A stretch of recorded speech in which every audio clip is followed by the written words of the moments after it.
¿Cómo están, queridos alumnos? Me alegra mucho volver a verlos a todos ustedes. Muy buenos días.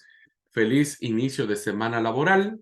Y para todos aquellos que no sabían, hoy es feriado, pero como en el seminario nos preciamos de estudiar incluso en los feriados, bueno, pues aquí estamos. Bienvenidos a su clase de literatura del Antiguo Testamento en la sección libros proféticos que estamos teniendo en estos momentos.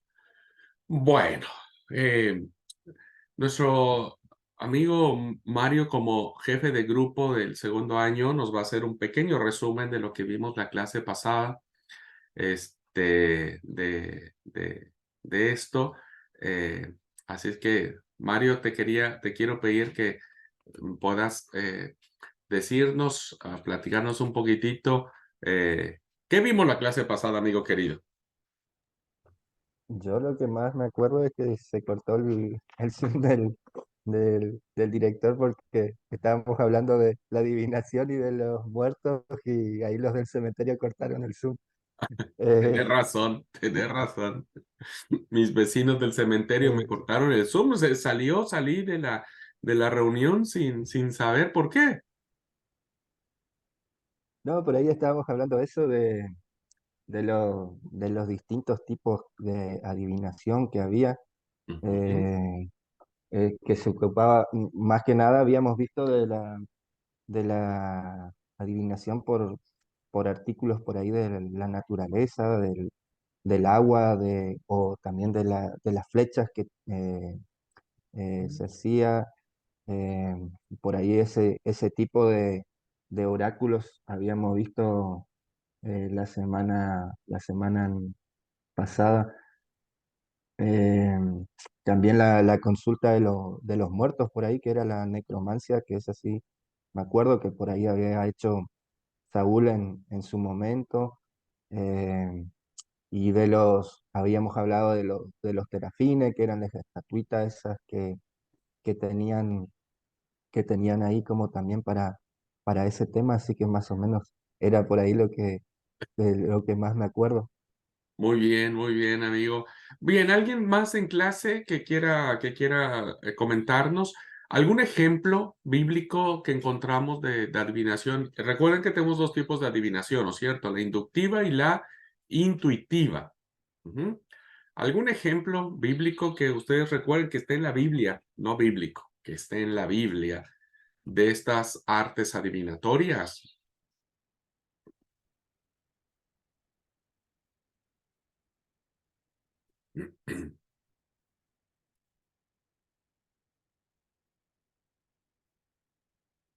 ¿Quién dice yo?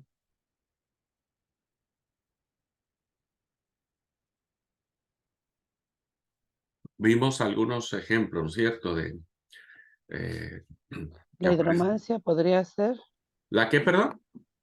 la hidromancia Ok, y en algún en ejemplo la que veíamos copa, de la hidromancia, ajá, lo ¿dónde, de la copa en Génesis 44:5.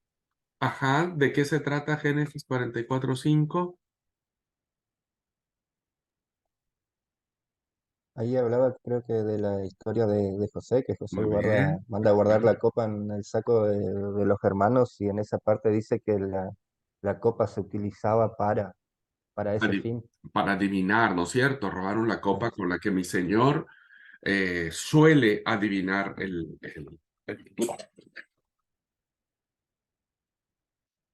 Ok, Sí, ¿alguien de hecho más? dice, perdón, dice que era la copa de su señor donde también practicaba la adivinación.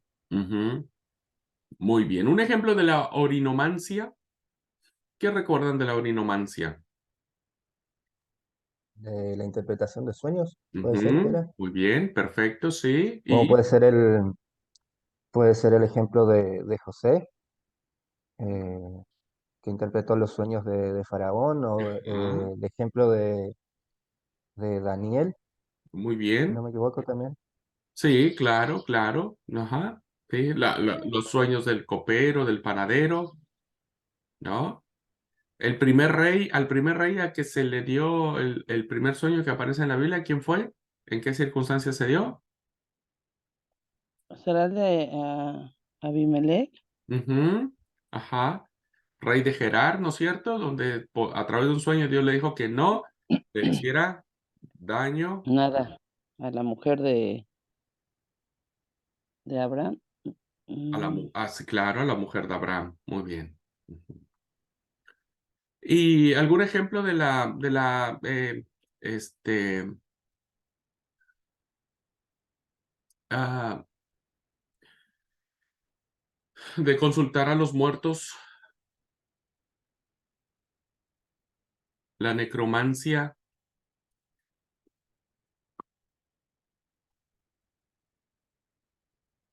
la consulta a los muertos? Vimos un ejemplo típico.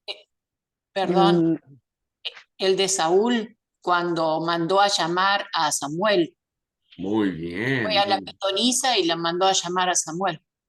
muy bien. Y dijimos en la clase que efectivamente Samuel vino a la vida para decirle lo que a Saúl le había dicho, ¿no es cierto?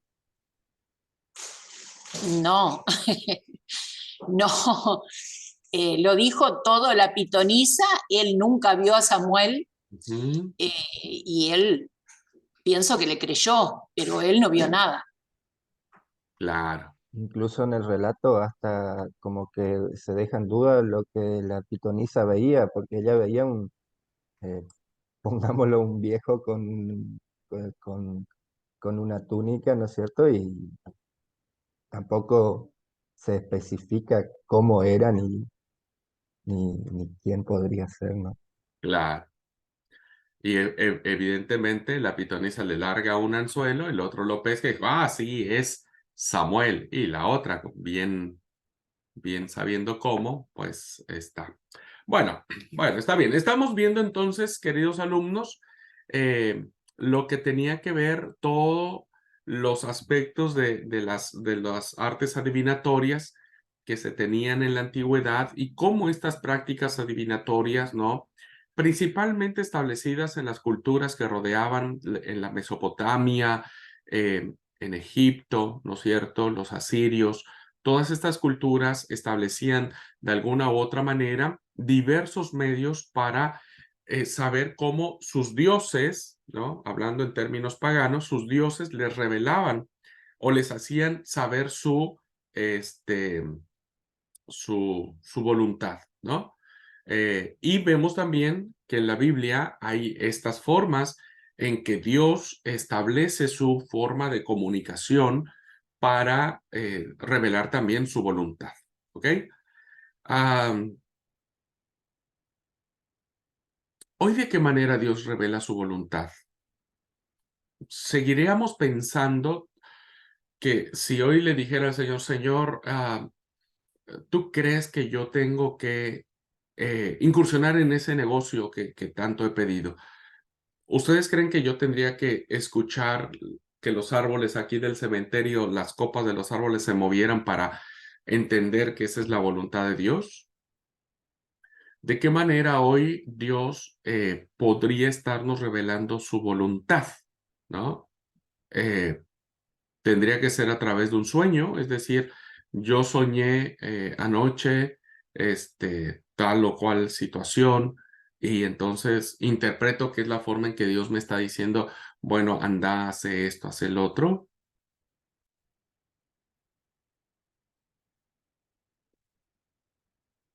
¿Qué Con piensan? la moneda,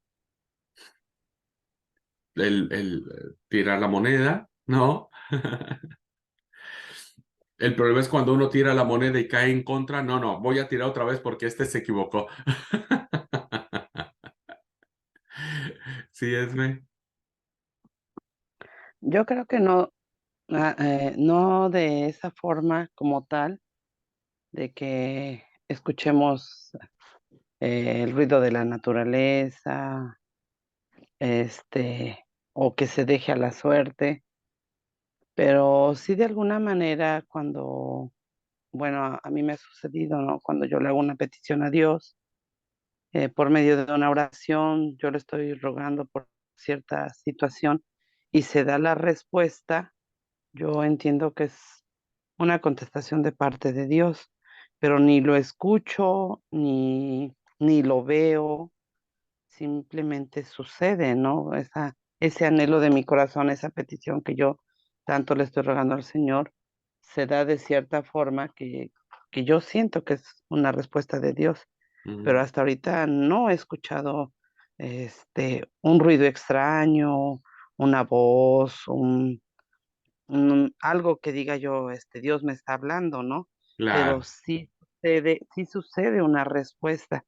Entonces yo la creo así como una respuesta de Dios, pero hasta ahorita tampoco he visto visiones, que si a lo mejor en un sueño ha coincidido algo, que yo tenga un sueño y a los días sucede, yo a veces lo quiero creer como una coincidencia, pero tampoco una interpretación de sueños, porque si a veces el tener la intuición un poquito mayor que cualquier otro ser humano nos causa problemas, ahora imagínense una interpretación en estos tiempos, ¿no?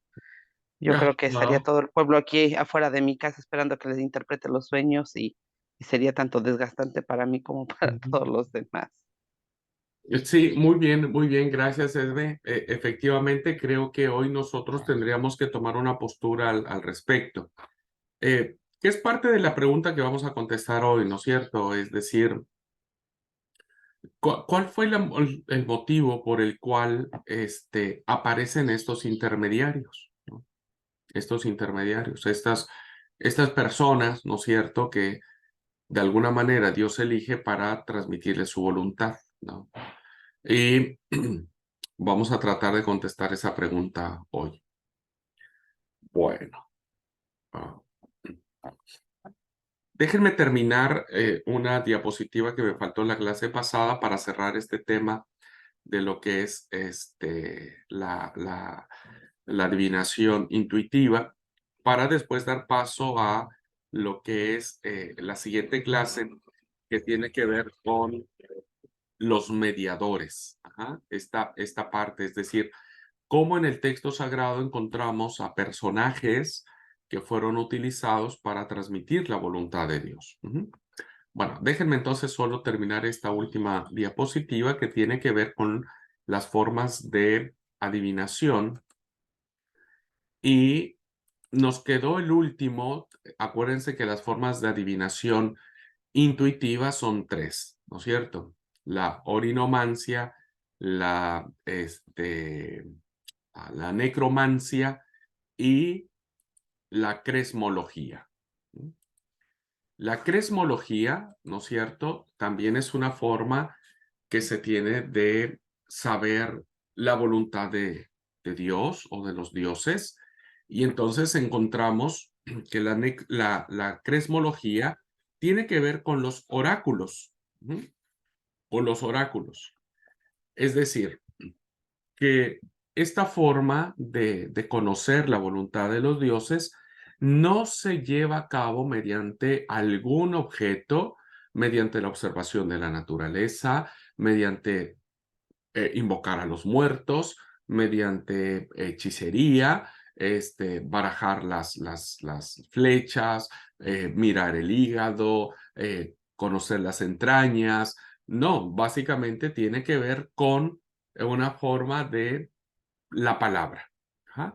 Así que eh, la adivinación intuitiva tiene que ver con consultar la voluntad divina a través de los oráculos que sean pronunciados, que sean dichos, que alguien los diga, ¿viste? Sin necesidad de algún medio ajeno, sin necesidad de utilizar algún agente externo para transmitir esta voluntad.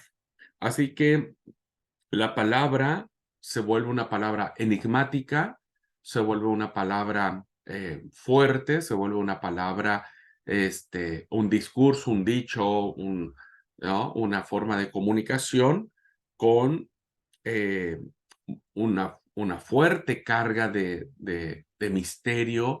Son palabras que se pronuncian de una manera que alguien podría considerarlas como a veces difíciles de interpretar o difíciles de aceptar, ¿no? Bueno, los ejemplos que tenemos de esta adivinación intuitiva como dije, la voluntad de Dios para conocerlo a través de la palabra hablada. Bueno, tenemos el ejemplo de la elección de un jefe, de un monarca, de alguien, y el clásico ejemplo lo tenemos en 1 Samuel 16:12. Si alguien quiere leerlo, vamos a estar manejando las distintas versiones. Un segundo.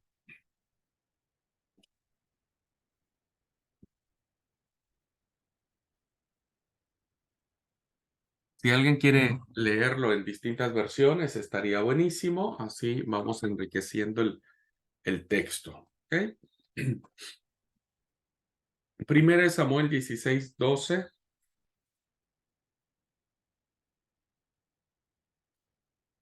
Permiso. Sí. Yesé mandó a traerlo y cuando éste llegó lo invitó a pasar. Era un jovencito rubio de hermosos ojos y de agradable apariencia. Entonces el Señor le dijo a Samuel, este es mi elegido, levántate y conságralo. Muy bien, entonces encontramos que a través de una palabra confirmada, que no sabemos cómo es este tema, queridos alumnos, no sabemos cómo le habló, ¿viste? Porque siempre encontramos en el texto bíblico y Jehová le dijo a tal personaje, hace esto, hace el otro y lo hizo. Pues eso es un ejemplo clásico, ¿no es cierto? Porque si ustedes ven, el relato es muy, no sé si escueto o muy concreto o muy preciso, porque dice, entonces dijo Samuel, envió pues por él, le hizo entrar, era rubio y de buen parecer, entonces Jehová le dijo, levántate y úngelo porque este es, y Samuel tomó el cuerno del aceite y lo ungió en aquel día en presencia de sus hermanos, etcétera, etcétera. ¿Cómo le habló Dios? No sabemos, ¿no es cierto? No sabemos si Samuel lo sintió, si pudo escuchar una voz, porque recuerden que la voz en el texto sagrado es una voz, según Apocalipsis, tan potente como las potentes aguas, ¿no es cierto? Solo sabemos si Jehová le dijo, ¿no? Y Jehová le dijo, o sea, habló palabra, pero no sabemos cómo fue esa palabra. No sé si me estoy explicando. No sabemos,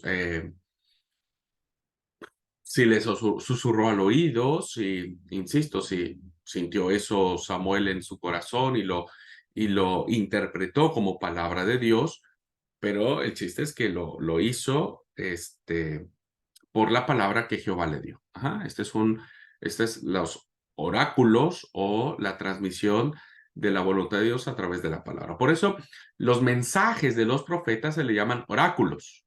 ¿Mm? Oráculos, que tiene que ver con la forma en que los profetas utilizarán la palabra y algunos simbolismos para transmitir la voluntad de Dios. Sí, Mario, adelante. O sea que ahí no se refiere, o sea, se entiende más que no se refiere literalmente a que Dios le habló de forma literal, sino que pudo haber sido por algún otro tipo de forma que Dios se comunicó con el profeta. O sea, por lo que leemos en el texto, no puede ser una adivinación,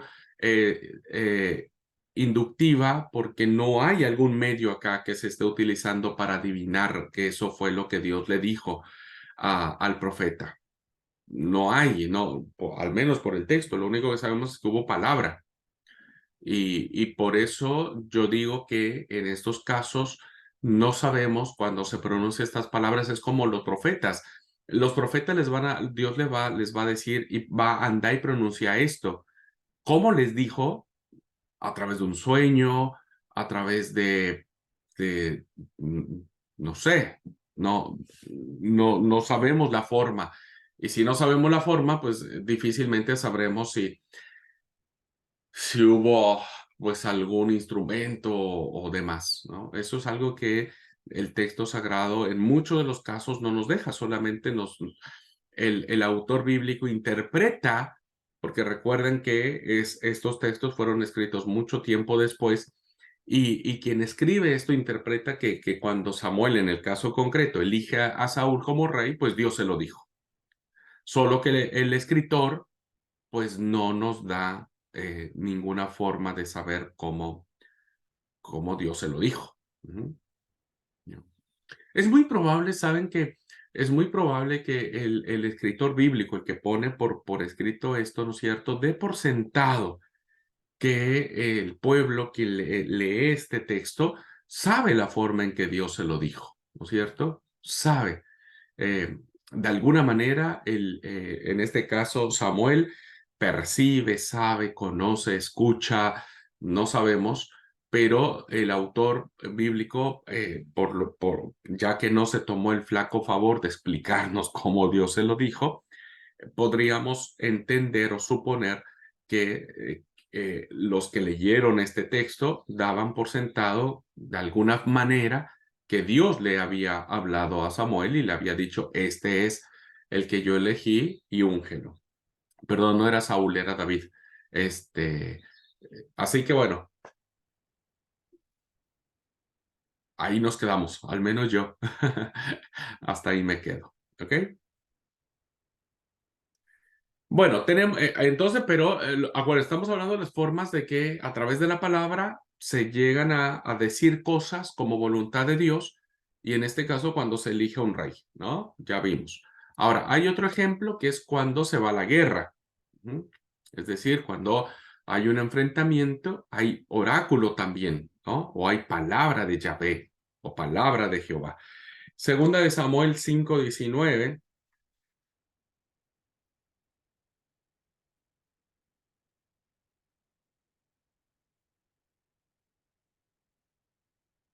Si alguien lo tiene.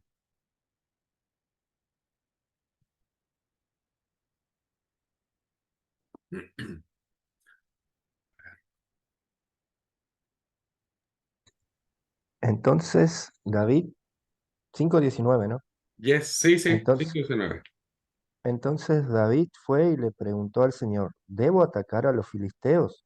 ¿Los pondrás en mis manos? Y el Señor le respondió, ve y atácalos, porque los voy a poner en tus manos.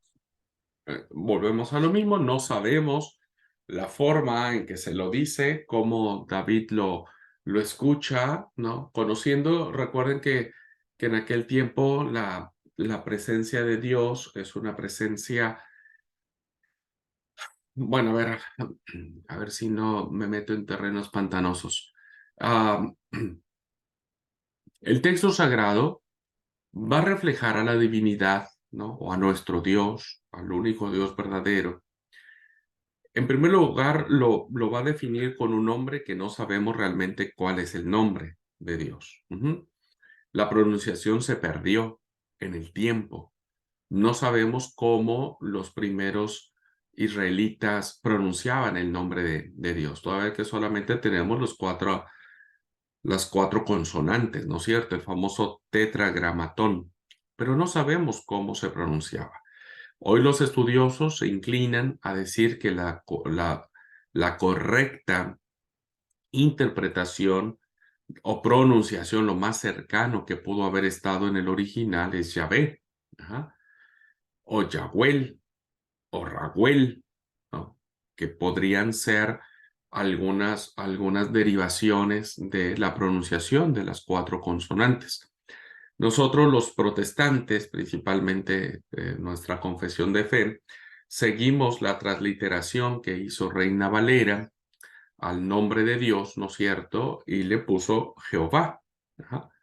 Entonces nosotros estamos más familiarizados con la palabra Jehová, aun cuando no es tan probable que esa haya sido la forma en que se haya pronunciado el nombre de Dios, ¿no es cierto? Así que bueno, no tenemos mucho el nombre de Dios. Ahora, el texto sagrado también nos dice que las formas humanas con las que Dios se revela es una antropomorfología de Dios.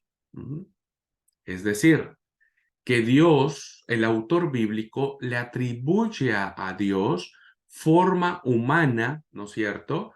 Como para darnos una idea de una divinidad que está muy cerca de Dios. Perdón, que está muy cerca de su creación.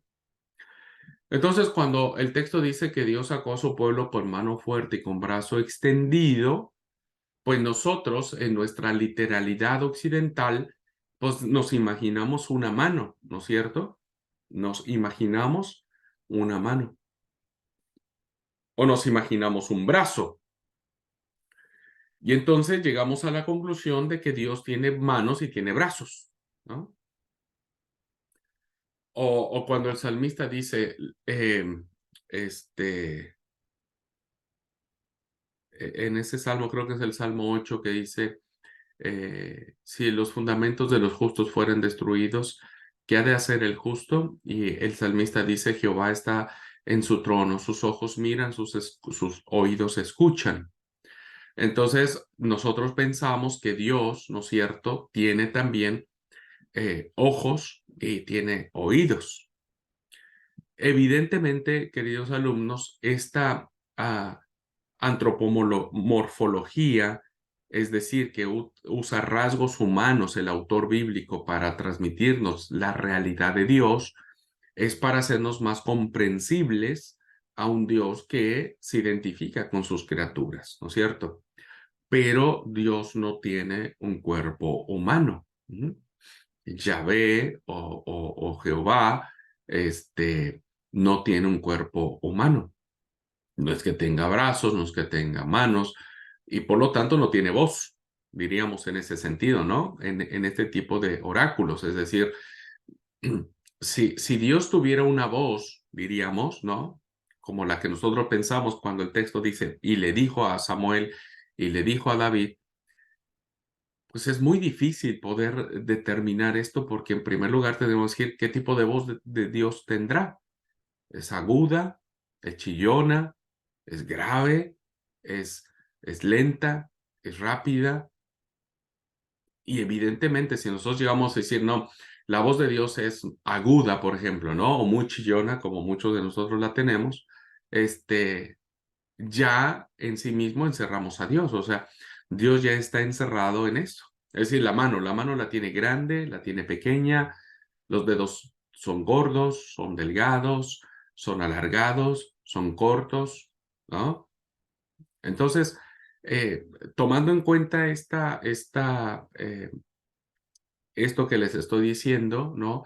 Es muy probable que el autor bíblico, cuando establece este texto, dé por sentado que es la idea que está dándole al pueblo, que de alguna manera Dios le hizo saber a Samuel o a David su voluntad. ¿Ok? Solamente que estamos en esta forma de adivinación intuitiva, donde no hay, por lo que se ve, no hay ningún instrumento que se utilice para saber la voluntad de Dios. No sé si no confundí más a ustedes, alumnos, por favor. Por eso decía, no me quería meter en terrenos pantanosos, pero no sé si fui claro en lo que comenté ahorita.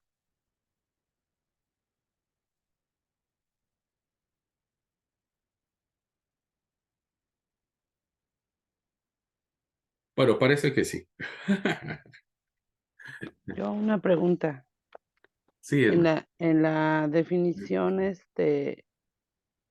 mm, bueno, en la definición que se encuentra no se habla de la divinidad de Dios. Nada más dice que se basa en las figuras geométricas. ¿De qué es? Entonces, Ahí me descolocan. de ¿Cómo? la antropomorfología. Morfología, sí. Entonces, ¿me podrías repetir la definición, la que tú nos compartes? Claro, la antropomorfología son los rasgos humanos que el escritor sagrado le da a la divinidad para revelar la realidad divina al ser humano.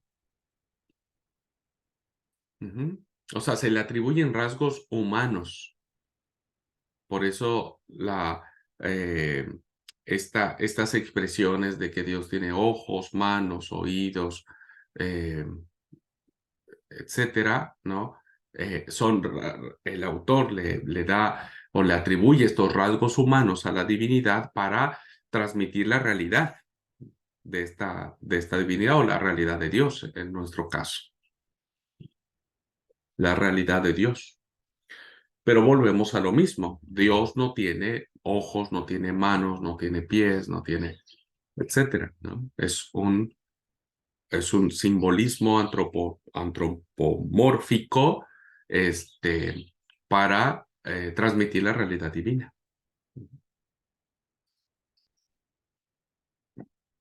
Es como ese texto cuando, ¿se acuerdan en el texto de Números que dice que cuando el Señor descendió y Moisés entró al arca, ¿cómo es? Sí, al arca del tabernáculo y descendió el Señor y dice la palabra que habló Moisés con Dios cara a cara como quien habla con un amigo. Evidentemente, esta expresión antropomórfica que se le da de tener cara a Dios, ¿no es cierto? Básicamente está transmitiendo una realidad divina. ¿Cuál es la realidad divina de ese texto? Que el Dios de Moisés, en este caso, es un Dios que es cercano a las personas, porque la expresión cara a cara denota una profunda intimidad, ¿no? Un profundo acercamiento, una profunda relación de honestidad, de confianza, de permanencia, de identidad, etc. Entonces, la expresión cara a cara no significa que Moisés vio la cara de Dios. En primera, porque no, Dios no tiene un rostro, ¿no es cierto? Y en segunda, porque nadie puede contemplar la gloria de Dios. Nadie puede contemplar la gloria de Dios. Esa expresión, ese rasgo humano, diríamos, que el autor le da a Dios, poniéndole un rostro, diríamos, solo es para explicarnos la realidad divina. Y la realidad divina es que tenemos un Dios que es profundamente cercano con su creación. Bueno, seguimos. Cuando hay una salud o alguna enfermedad, también se consulta a través de un oráculo. Esta narración curiosa que tenemos en Segundo Libro de los Reyes, capítulo 1, versículo 3,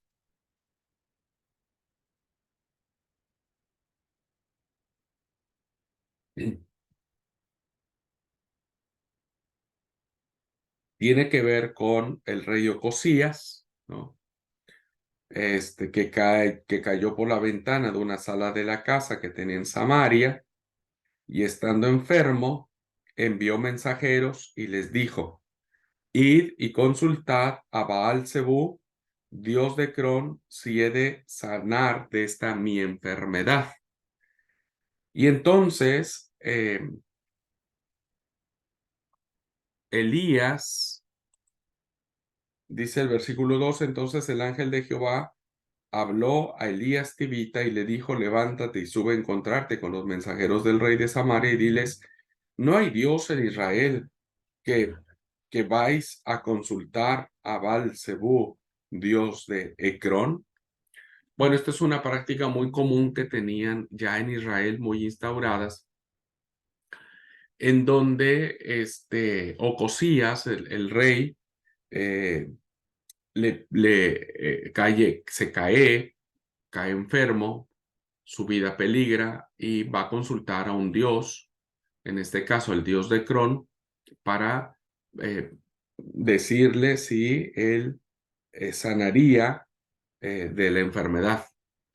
Y la situación no es que el rey Ocosías va a consultar al rey de Cron para que éste le diga qué diagnóstico tiene. O sea, no le va a decir: che, yo quiero que vos me digas qué es lo que tengo. Realmente la intención que tenía Ocosías era pedirle a la divinidad, ¿no es cierto? En este caso al dios Ecrón, Baal-Belzebú, que lo sane, ¿no? Entonces vemos cómo los reyes de Israel han desvirtuado el camino de Yahvé y le piden a un dios falso que lo sane, ¿no? Y entonces vemos aquí que Dios le dice a Elías un oráculo, le pronuncia palabra y esa palabra se la hace saber al rey. Entonces, vemos también que es un ejemplo de la crismología. Y finalmente, cuando se va a colonizar un lugar, también se utilizan este tipo de oráculos. El ejemplo lo tenemos en el segundo libro de Samuel, capítulo 2, versículo 1. Si alguien quiere leerlo.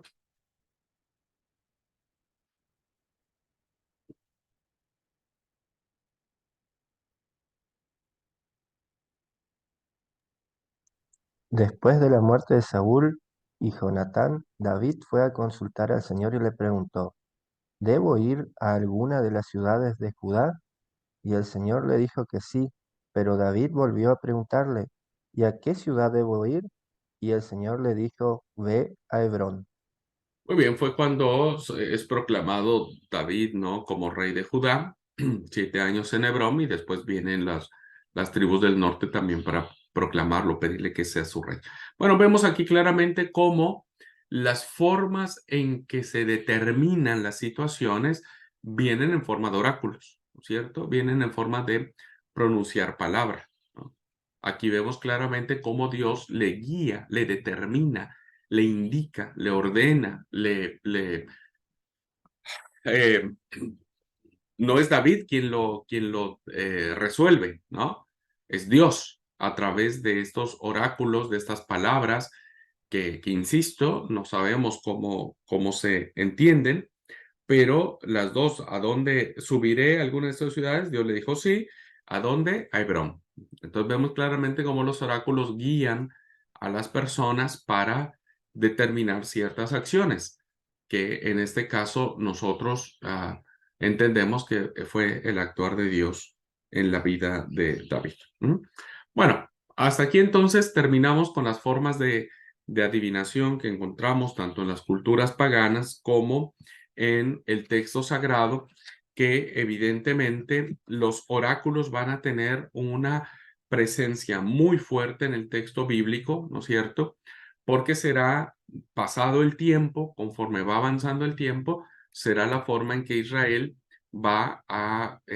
Dios se va a comunicar con su pueblo Israel. ¿Ok? Muy bien. ¿Alguna pregunta hasta acá?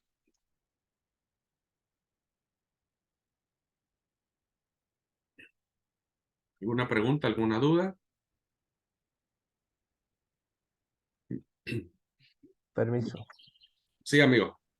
¿Por qué, por qué se cree que por ahí Dios dejó de comunicarse de este tipo de maneras con nosotros, con el pasar del tiempo? Bueno, esa era como esta pregunta que planteamos y te agradezco que eso sea. Eh, las comunidades cristianas del Nuevo Testamento reflexionaron en esa misma realidad. Y la respuesta la tenemos en Hebreos 1:1. El libro de los Hebreos es un libro que trata básicamente de las cuestiones del Antiguo Testamento, ¿no? Es un libro fascinante, muy, muy lindo, que para entender Hebreos, pues hay que entender el Antiguo Testamento, principalmente en este tipo de situaciones. Y Hebreos 1:1 contesta esta pregunta, ¿no? Que yo les decía. ¿Por qué ahora Dios no hace esto, no? Aun cuando lo platiqué en alguna clase, seguimos teniendo algunos actos adivinatorios nosotros, ¿no? O de la suerte, ¿no? Ya les decía que cuando hay una elección en una comisión y están empatados, pues hacemos papelitos y lo sacamos, ¿no? Y el que saque el papelito, el nombre de que sale en el papelito, creemos que Dios lo eligió. ¿Cómo lo sabemos? Dios vino y nos dijo, bueno, sí, yo confirmo que esta persona es el elegido. No, no lo sabemos. Solamente lo creemos, ¿no? Entonces, si nosotros nos tocara escribir el texto sagrado, diríamos eso, escribiríamos eso. Entonces, dentro de 5,000 años, cuando alguien lea lo que nosotros escribimos, ¿pero y cómo sabían estos tipos que Dios eligió a tal persona entre esas dos para que fuera? Y no tengo yo no sé. Yo hasta ahora he hecho varias elecciones así, he decidido en esa situación, pero nunca he escuchado nada. Nunca, no soñé nada, no vi nada, no, pero yo creo que fue voluntad de Dios que saliera esa persona. No sé si me explico. Ahora, sí, Mario, perdón. Sí, por ahí eso era a lo que iba mi pregunta más que nada, es cómo hoy por hoy podemos, la iglesia elige a las personas ponerle, no sé, tipo consagración o para ocupar algún cargo después directivo dentro de la iglesia o lo que sea, ¿no? Por ahí iba más en ese sentido mi pregunta, ¿no? Sí, te digo, no lo sabemos, ¿no? Realmente no lo sabemos. O sea, nos tomamos del texto, como dije, cuando fue elegido Matías, ¿se acuerdan? Porque dice el texto que Matías echaron suerte y cayó sobre Matías. Ese es nuestro fundamento, solo hacemos eso porque en el Nuevo Testamento está, pero no sabemos, no sabemos. A veces quieren que les diga la verdad y espero no se lo digan a nadie, pero a veces los que han salido electos llego a la conclusión de que ese no era el que Dios quería. Pero bueno, se lo atribuimos a Dios, ¿no es cierto? Se lo atribuimos a Dios. Yo pienso que ahora, ¿no? A ver, si vos si ahí forzando mi interpretación de lo que vos decís, estoy muy forzado en la respuesta, pero si yo tendría que buscar, insisto, forzado, una respuesta a la pregunta que me hacéis, diría, bueno, la forma en que Dios está hablando es cuando el concilio o la reunión en pleno confirma esa situación, ¿no? Como que todos están de acuerdo, como que todos aceptan esa parte. Entonces, en ese aceptar tácito es como que Dios está hablando a través de estas personas que han aceptado la voluntad de Dios. Pensaría que esa sería nuestra interpretación tácita de saber que Dios respondió de esa manera, o esa fue la voluntad de Dios. Aunque vuelvo a repetir, a veces tengo muchas dudas al respecto, sinceramente, pero bueno. A ver, lo mismo sucede, ¿no es cierto? En las elecciones. Vayamos a otro caso. No hay empate, no hay papelito, pero el que saque más número de votos.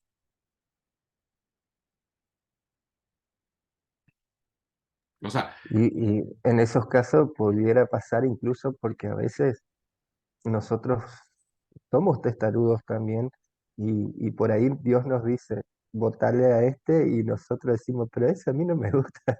Puede suceder eso, ¿no es cierto? Incluso. es así. Pero nosotros lo hemos tomado como voluntad de Dios, es decir, la voluntad de Dios está en la mayoría. Siendo muy sinceros y muy humanos, a veces yo he estado en elecciones donde Mario es el candidato y se trae a toda su turba, ¿viste? Toda la hinchada para que voten por él. Y hay hermanos que nunca van a la iglesia, que jamás asisten, pero en la elección están, ¿no? Y entonces uno dice, ¿será que es en serio la voluntad de Dios esto? Pero son las formas que nosotros hemos tenido de interpretar, ¿no es cierto? Esto. Ahora, ¿qué decía yo de Hebreos, no? Aduciendo un poco a tu pregunta, la que hacía Esme.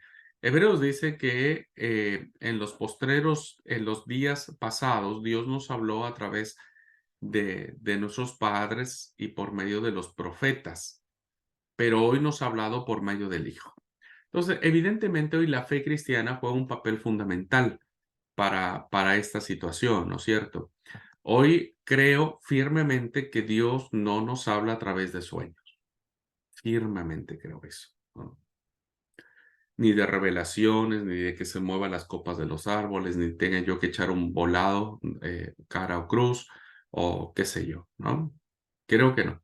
Creo que hoy hay dos formas que yo pienso que Dios nos habla. Uno a través de su palabra sigue siendo por excelencia la fuente de revelación de Dios, ¿no es cierto? Y la otra es que cuando uno hace comunidad, ¿no? Con otras personas, con otros creyentes, entonces Dios habla a través de las personas también, ¿no? Cuando nos juntamos y charlamos sobre un tema espiritual, Y le digo, che, Nati, ¿vos qué pensás? Mira, yo estoy sintiendo esto, creo que Dios me está llamando a alguna consagración.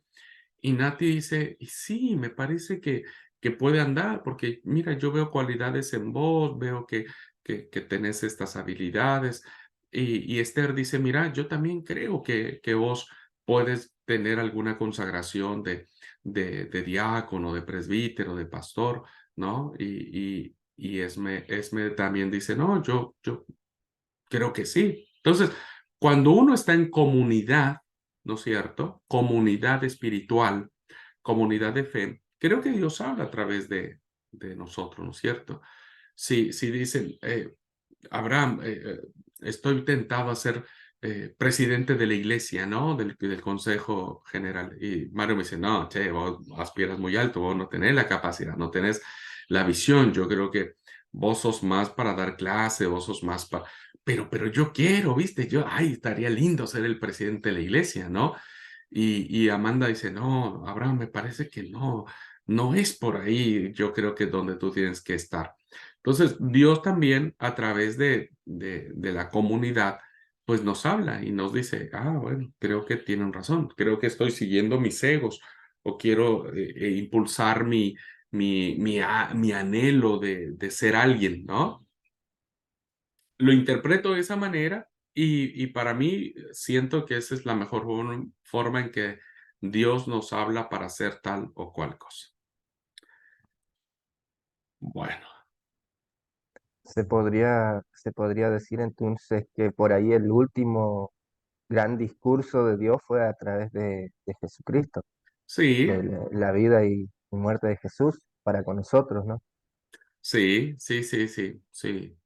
Ahora, yo escuchando una clase de hermano Jesús Trejo, le concedía razón porque como dije, a veces pensamos que Dios solamente nos habla a través de la creación, ¿no? Esa es la revelación general que se le conoce en teología, la revelación general a través de la creación. La revelación especial se divide en la revelación escrita y la revelación máxima, que es Jesucristo. O sea, como que hay tres formas en que Dios se revela a la humanidad, ¿no es cierto? Creemos que por excelencia es la persona de Jesús, su vida, su ministerio, su pero esta forma de comunidad de fe abre el panorama, ¿no es cierto?, para descubrir cuál es la voluntad de Dios. Siento que ahora es un tanto más comprometida la forma en que uno puede buscar la voluntad de Dios. Pues antes era más fácil, agarrabas una copa, veías cómo se movía, o agarrabas unas flechas, o veías el hígado, o qué sé yo, ¿no? Hoy creo que se debe tener una intimidad espiritual con Dios para ir descubriendo, ir sintiendo qué es lo que Él quiere para tu vida, ¿no es cierto? Entonces, cuando las cosas te salen bien es porque Dios está abriendo puertas. Cuando no, hay que parar un poco y reflexionar si no estamos siendo necios, queriendo abrir puertas que no nos corresponde abrir, ¿no? Que no es la voluntad de Dios. Entonces yo creo que hoy descubrir la voluntad de Dios es más comprometida, más basada en la intimidad que uno tiene con Él. En la medida en que tengas más intimidad con Dios, tengas este pensamiento de Dios, esta vida con Dios, pues en esa medida vas a ir reconociendo qué es lo que Él quiere para ti. Ujú. Por eso las comunidades de fe son muy importantes. Para mí es fundamental, ¿eh? Yo descubro la voluntad de Dios cuando tengo que hacer algo importante, siempre lo consulto con personas que creo que son espirituales, que me conocen, y entonces escucho. Yo oro a Dios, le digo, Señor, usa a tal persona, tal, y lo que ellos digan, yo voy a pensar que es tu voluntad. ¿Cómo lo sé? No me lo digan, no me pregunten. Yo le he atribuido eso, ¿viste? Como el autor bíblico le atribuyó de distintas maneras a las formas que tuvieron distintas personalidades para entender la voluntad de Dios. Ujú. Muy bien. Bueno, pues vamos a tomar unos minutitos de receso y no hay alguna otra pregunta y demás. ¿Algún comentario, algo que quieran compartir? Y bueno, este pensamiento nos aleja mucho de la teología carismática, ¿no? Principalmente la teología pentecostal. porque bueno, ellos siguen creyendo que Dios se les revela a través de sueños, a través de visiones. Y bueno, hoy la cuarta ola del pentecostalismo en la que se está desenvolviendo ya raya en lo absurdo, ¿no es cierto? Porque la primera ola pentecostal era muy ortodoxa en sus inicios, ¿no? Cuando inicia el movimiento carismático, la forma en que ellos creían de la revelación de Dios era a través de hablar en lenguas, ¿no? Fue muy ortodoxo, o sea, incluso el hablar en lenguas era muy normado, diríamos, no era tan alocado. Pero cuando vino la segunda, tercera ola del pentecostalismo, ya se fue abriendo a otras experiencias, ¿no? Al grado que llegamos ya ahora al éxtasis, llegamos a la glosolalia, llegamos a la risa santa, al vómito santo, ¿no? Un día se me ocurrió ver, yo, viste, en esa morbosidad, Dios santo, de ese canal que hay de que pasan ese tipo de cosas. Y a la noche dije, yo voy a ver esto. ¿Cómo es el tema, che? Ay. Empezaron a vomitar esa gente ahí, che. Y entre más vomitaban era como que la llenura del Espíritu Santo. Ay, hermanos, pues yo me fui a vomitar igual, pero no fue por la llenura del Espíritu Santo, sinceramente. Me dio un asco, unas náuseas. Yo dije, pero yo y mi gran bocota de estar viendo este tipo de programa, ¿no es cierto? Así que les puedo asegurar que no, vomitar no es llenura del Espíritu Santo, sinceramente. Pero bueno, ya raya en eso, ¿viste? Ya raya en lo absurdo, en tumbar a las personas, ay Dios, cada show, que para qué les cuento. Bueno, así es que, y si por la risa santa fuera la llenura del Espíritu Santo, algunos sí, la verdad, nos pasaríamos de llenura. Bueno, gente linda, vamos al receso y volvemos en 10 minutitos.